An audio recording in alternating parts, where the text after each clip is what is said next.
Hey guys, welcome to physics and playground. अब पे हम लोग देखेंगे रिवीजन स्ट्रेटेजी फॉर नीट 2021।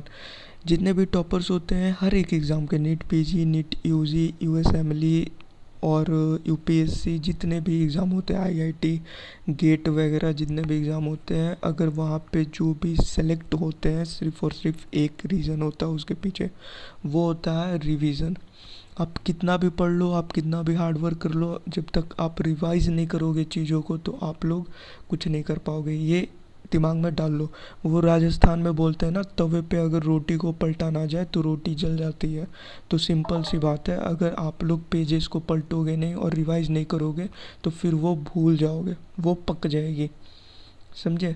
तो रिवीजन बहुत ज़्यादा इम्पोर्टेंट है, और आप लोग अच्छे से रिवाइज करोगे तो 600 प्लस ईजिली स्कोर कर लोगे। और आप लोगों के लिए 600 प्लस अभी बोलना बहुत आसान है। मेरे टाइम अगर बोलते तो शायद ये इम्पॉसिबल वर्ड टाइप बोल देता, या क्योंकि सारे टॉपर्स का ये सारा कुछ था।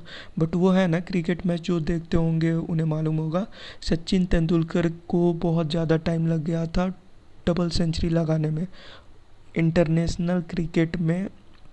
2020 नहीं, 50-50 ओडीआई में 200 पहला डबल सेंचुरी स्कोर किया था सचिन तेंदुलकर ने। उसके बाद वीरेंद्र सहवाग ने लगाया, रोहित शर्मा ने लगाया, मार्टिन गप्टिल और I think Lala Chris Gayle, इन्होंने भी लगा डाला है। समझे? और रोहित शर्मा का तो आई थिंक 264 हाईएस्ट स्कोर है। 300 बॉल का गेम्स होता है और टोटल 264 अकेले का उसने लगाया। तो जो इम्पॉसिबल वर्ड था ना, उसे पॉसिबल बनाया सचिन तेंदुलकर ने। उसके बाद तो लाइन लग गई, रिकॉर्ड टूटते चली जाएगी, और इन फ्यूचर बहुत आएंगे जो डबल सेंचुरी लगाएंगे। तो 360 आउट ऑफ 360 बायो में आ चुका है। आप भी ला सकते हो और आप कर सकते हो। सिंपल सा कॉन्सेप्ट है, क्योंकि हो चुका है तो वो आप में कुछ कमी नहीं है, या आप किसी से कम नहीं हो कि आप उतना नहीं कर सकते हो। आप भी इजीली कर सकते हो, जैसे उन्होंने किया आप भी कर सकते हो। 720 आउट ऑफ 720 आ चुका है। 2020 में ही आया था। 720 में 720 दो स्टूडेंट ने स्कोर किया था। तो आप भी कर सकते हो। समझे? इस चीज़ को दिमाग में रखना। अब करना कैसे है, सबसे पहले आपके पास प्रॉपर रूटीन, प्रॉपर शेड्यूल होना चाहिए। एक अच्छा सा शेड्यूल बनाओ और उस शेड्यूल को फॉलो करो। अगर शेड्यूल नहीं बन पाता है तो पीआईपी पे डला हुआ है, टेलीग्राम से जा कर के आप लोग डाउनलोड कर सकते हो। हर एक टॉपिक वाइज, डेट वाइज सारा कुछ उसमें लिखा हुआ है। दूसरा, आइडेंटिफाई और बेस्ट स्कोरिंग सब्जेक्ट। आपका जो बेस्ट सब्जेक्ट है, जैसे बायो हो गया, कैम हो गया, फिजिक्स हो गया। किसी का बायो स्ट्रॉन्ग है, किसी का कैम स्ट्रॉन्ग है, किसी का फिजिक्स स्ट्रॉन्ग है। बायो ऑलमोस्ट सबका स्ट्रॉन्ग है, कैम और फिजिक्स में फंसते हैं। किसी का कैम वीक है, किसी का फिजिक्स वीक है। तो जो आपका स्ट्रॉन्ग है, दो को कंबाइन करो, दोनों कंबाइन करो। बायो प्लस मान लो कैम स्ट्रॉन्ग है, तो इसमें आप लोग टोटल कितना होता है, ये टोटल 540 का होता है। 360 प्लस 180 टोटल 540। 540 में आप लोग टोटल स्कोर करो 520। इस स्ट्रॉन्ग को बहुत अच्छे से करो रिवाइज, और इतना अच्छे से करो, इतना मॉक टेस्ट दो, इतना सारे क्वेश्चन सॉल्व करो कि 540 में 520 प्लस आपका स्कोर आएगा। ऐसा होना चाहिए। फिज़िक्स में अगर 100 मार्क्स भी आता है ना, फिज़िक्स में अगर 105 मार्क्स भी आता है, फिज़िक्स में 110 मार्क्स भी आता है, 25 क्वेश्चन भी 45 में सॉल्व करके आते हो ना, तो आपका सिलेक्शन कंफर्म है, 620 हो जाएगा। समझे? कंफर्म है सिलेक्शन, कोई नहीं रोक सकता। अब तो ये अपना देख लेना, क्या आपका स्ट्रॉन्ग है क्या वीक है। वो आप एग्ज़ाम दोगे, जितना मॉक टेस्ट दोगे, आपको खुद मालूम चल जाएगा कि इसमें कम स्कोर आ रहा है और क्यों कम स्कोर आ रहा है। दूसरा, break down the revision session into a small chain. छोटे छोटे ब्रेक लिया करो 15 मिनट का। अब फ़ॉरेन में कैसे होता है पढ़ाई, ये मैं बता देता हूँ। नासा का भी बताया, और मैक्सिमम फ़ॉरेन में कैसे करते हैं, रिसर्च सेंटर्स वगैरह में। तो मेरे क्लासेस जो लगते थे बाहर, वहाँ पे कितने के लगते थे, टोटल 90 मिनट्स के लगते थे। तो अब ये क्या होता था, 45 मिनट्स, ठीक है, 45 मिनट्स हो गया, फिर बीच में 10 मिनट्स ब्रेक, प्लस 45 मिनट्स। तो ये 90 मिनट्स के क्लासेस होते थे, बीच में 10 मिनट्स, और इस 10 मिनट्स में हम लोगों को कुछ वर्कआउट करना था। ऐसा नहीं कि ब्रेक हो गया बैठे रहो, नहीं, कुछ वर्कआउट करना होता था। बहुत कोई जा कर के अपना रूम साफ़ करते सकते हैं, फिजिकल काम करना है, सिंपल सब रूम साफ़ करो, झाड़ू लगाओ, जो करना करो, ठीक है, बट फिजिकल काम करो, चुपचाप बैठे रहना, उसे ब्रेक नहीं बोलते हैं। ये इस तरीक़ा से पढ़ो, समझे। कंसंट्रेशन लेवल टॉप पे रहेगा। अगर कंसंट्रेशन लेवल पीक पे रहता है, चीज़ें आप लोग ज़्यादा सीखोगे, इनपुट एक्स अमाउंट जाएगा। अगर 80% देते हो तो आउटपुट 75 to 70% आना कन्फर्म है, याद रखना इस चीज़ को। अगर इनपुट आप लोग 100% देते हो, बहुत ज़्यादा मेहनत करते हो, बहुत ज़्यादा कंज्यूम करते हो, तो वो आउटपुट मोर देन 95% कन्फर्म देगा, अगर कंसंट्रेशन लेवल हाई रहता है तो। कंसंट्रेशन लेवल हाई कब आएगा? जब आप लोग बीच में ब्रेक लोगे, और वो ब्रेक बार बार बता रहा हूँ, फिजिकल एक्टिविटी होना चाहिए उस ब्रेक में। Try to revise from own made notes, ये सबसे इम्पोर्टेंट है। ये बच्चे नोट्स लेते हैं और कोशिश करते हैं उसे रिवाइज करने का। मैं आपको नोट्स अपलोड करता हूँ, तो उसे आप लोग खुद से लिखो, एनसीईआरटी से पढ़ो, और ख़ुद का एक नोट्स बनाओ और उस नोट्स से पढ़ाई करो। वो ज़्यादा आपके लिए ज़्यादा फ़ायदेमंद होगा, समझे। और वहाँ से आप लोग बहुत ज़्यादा सीखोगे और बहुत जल्दी याद होगा, आप समझे। रिवाइज करना बहुत आसान हो जाएगा। 5th number, focus on NCERT concept. 90% paper जो आपका आएगा वो एनसीईआरटी से आएगा। कितना? 90%। 90% जो पेपर आता है ना, वो एनसीईआरटी से आएगा।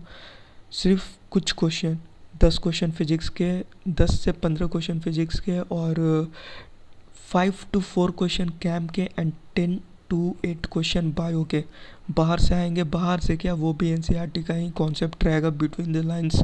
जो स्टूडेंट पढ़ते हैं उन्हें सारा मालूम होता है, सारा का सारा। बायो का 90 का 90 क्वेश्चन एनसीईआरटी से रहता है। बस बात रहती है बिटवीन द लाइंस पढ़ने की।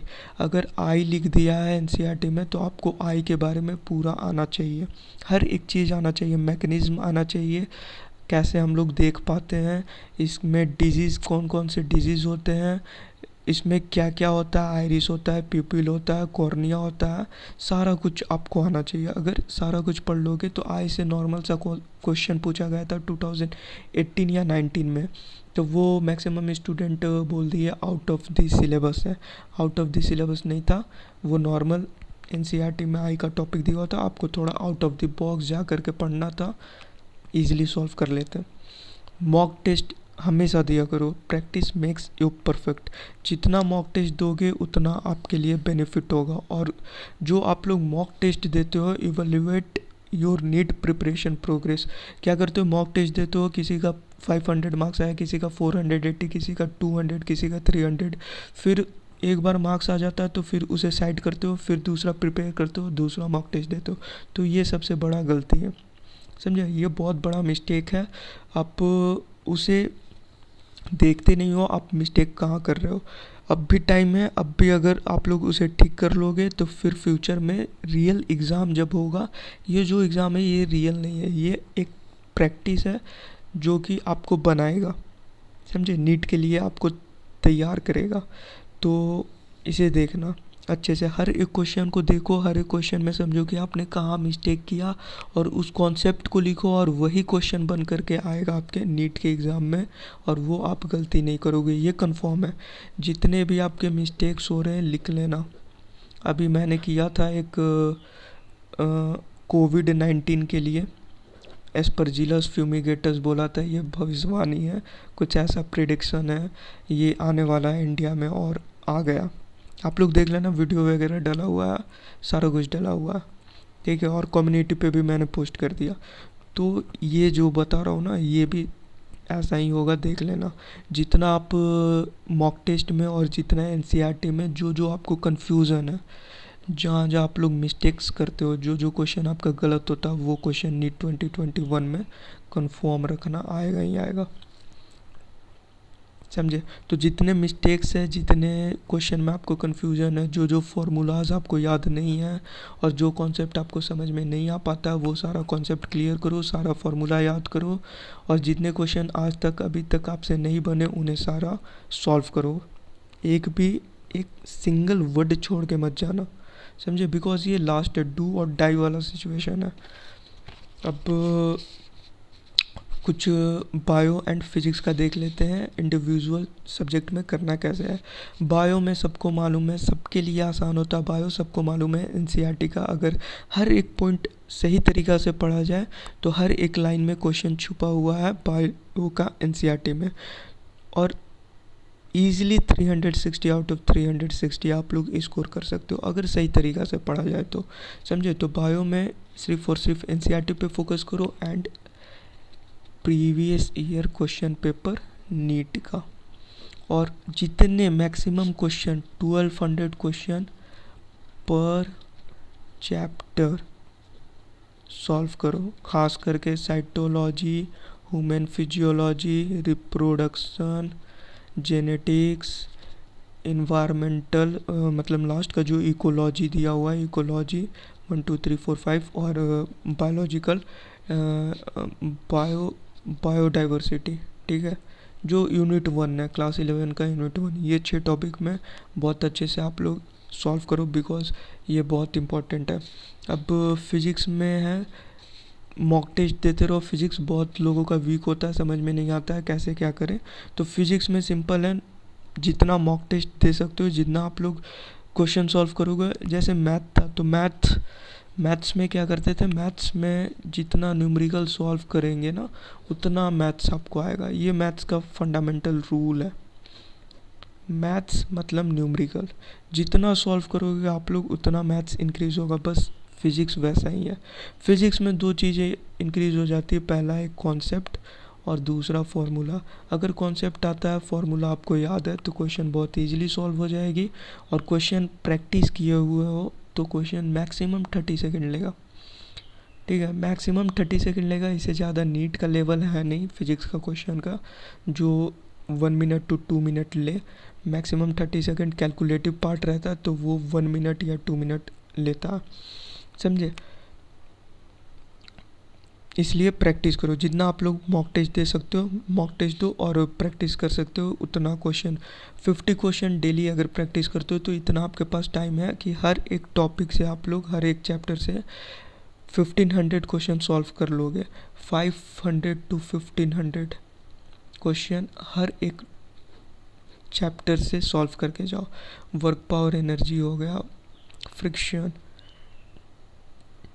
Optics, SHM, modern physics, thermodynamics, heat and kinetic theory of gases, heat transfer kinetic theory of gases, thermodynamics, ये सारे बहुत इंपॉर्टेंट टॉपिक है। इलेक्ट्रोस्टैटिक्स, समझे, और ग्रेविटेशन लड्डू चैप्टर है। Alternating current electricity, magnetics. बस इतना भी कर लेते हो ना तो फिज़िक्स में 100 नंबर के नीचे बिल्कुल नहीं आएगा, 100 मार्क्स के नीचे इम्पॉसिबल है। सिर्फ इतना कर लेते हो तो कॉन्सेप्ट, फार्मूला, 2 चीज़ इंपॉर्टेंट है फिज़िक्स में, और बाकी सारा कुछ सिमिलर है, मैथ्स की तरह ही है। जितना प्रैक्टिस करोगे उतना आपको फिज़िक्स आएगा। केमिस्ट्री में एनसीईआरटी और जेईई एंड नीट का previous year question paper. Physical NCERT पढ़ो, फार्मूला याद होना चाहिए आपको, कॉन्सेप्ट आना चाहिए। JEE NEET previous year question paper solve कर लो, इजीली सॉल्व हो जाएगा। इनऑर्गेनिक में एनसीईआरटी और previous year question, organic NCERT previous year question, खास करके जेईई। नीट का आप करके जाते हो नहीं करके जाते हो मतलब नहीं रखता, जेईई मेंस का आपको पेपर बनाना है। पीआईपी पे सारा कुछ डला हुआ है, पीआईपी काफ़ी है, बार बार बताता हूँ मैं। बायो के नोट्स एंड कैम के लिए पीआईपी काफ़ी है 100% स्कोर देने के लिए। बात रही फिजिक्स आप लोग कर पाते नहीं हो। पीआईपी के क्वेश्चन लेवल वाला क्वेश्चन बहुत ज़्यादा हाई लेवल का है और सॉल्यूशन डला नहीं है, सिर्फ और सिर्फ आंसर की है, तो मैक्सिमम स्टूडेंट से सॉल्व नहीं हो पाता। अगर ये सॉल्व कर लेते हो तो मुझे नहीं लगता कि 160 प्लस के नीचे आपको कोई रोक पाएगा। इम्पॉसिबल बिकॉज आपका लेवल बहुत इंक्रीज़ कर जाएगा अगर ये सारा क्वेश्चन सॉल्व करते हो तो। DC पांडे, HC वर्मा, बस काफ़ी है। Halliday Resnik walker numerical solve मत करो, कॉन्सेप्ट के लिए हेलिडे रेसनिक वाकर पढ़ सकते हो। तो सारा क्वेश्चन कुछ क्वेश्चन वहाँ से भी उठाया गया है। So thanks and best of luck for your exam. I hope आप लोगों को समझ में आया होगा और इससे शायद कुछ हेल्प मिल जाए और 600 प्लस स्कोर करो। जितना भी स्कोर करना है करो, बस सिलेक्शन होना चाहिए। सिलेक्शन के लिए जो भी मार्क्स चाहिए वो आना चाहिए और सिलेक्शन हो जाए। और एक इम्पॉर्टेंट बताना चाहता हूँ, जितने भी टॉपिक जो वीडियोस मेरे चैनल पे डले हुए हैं, जो हमारे चैनल, मेरा नहीं ये आपका भी है, तो जो हमारे चैनल पे डले हुए हैं लाइक ओजोनोलाइसिस, जितने भी टाइटल दिए हुए हैं जैसे ओजोनोलाइसिस, तो ये ओजोनोलाइसिस इम्पॉर्टेंट है। ये नीट 2021 में आ सकता है। कुछ भी जो भी डला हुआ है, जैसे समझो लिंडलार कैटलिस्ट मैंने पढ़ा है, तो ये आ सकता है 2021 में। तो जितने भी टाइटल है ना, वो आप लोग ज़रूरी नहीं है PIP से ही करो, कहीं से भी आप लोग पढ़ सकते हो, बट वो टॉपिक क्लियर होना चाहिए। यूट्यूब पे किसी से भी पढ़ सकते हो जहाँ से आपको समझ में आ जाए, या किसी से भी खुद भी पढ़ सकते हो, बस आपको समझ में आना चाहिए। इतना बस बताना चाहता हूँ। फिजिक्स इन प्लेग्राउंड पे जितने कुछ डले हुए हैं सारे इम्पॉर्टेंट है, तो उसे उठाओ, टाइटल को उठा लो, कॉन्सेप्ट उठा लो और जहाँ से समझना है समझ लो, बिकॉज वो नीट 2021 में आना कंफर्म है। So thanks and best of luck for your exam. अच्छे से पढ़ो और सिलेक्शन लो।